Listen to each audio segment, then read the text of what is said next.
Le pire se jouera à huis clos.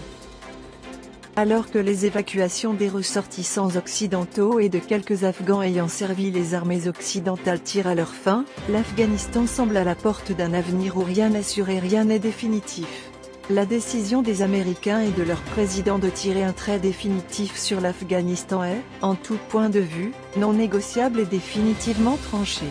Il reste bien sûr quelques palabres d'acteurs de seconde zone, en particulier les Français, mais tout le monde sait qu'ils disparaîtront immédiatement après la sortie totale des Américains.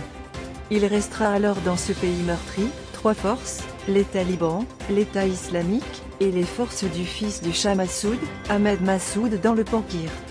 Et entre les trois le peuple afghan qui devra encore une fois et pour longtemps vivre sous les diktats d'extrémistes prêts à tout pour garder la main sur un pays abandonné de tous et de toutes parts.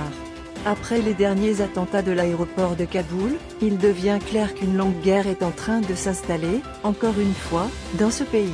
Entre les talibans et les combattants de l'EI ce sera une guerre jusqu'à la mort, où il n'y aura ni vainqueur ni vaincu, mais un long affrontement qui fera revenir le pays aux années les plus sombres de son histoire.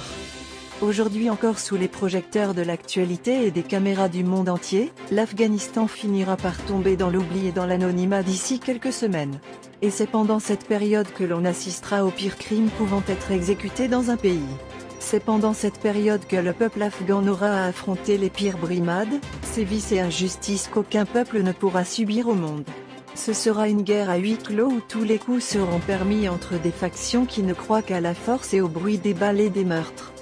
Les Occidentaux qui seront déjà partis, après avoir échoué pendant de longues années à sortir l'Afghanistan de son sous-développement et de son cycle permanent de la violence, regarderont de loin le gâchis qu'ils ont laissé derrière eux, et comme toujours refuseront de reconnaître une quelconque responsabilité.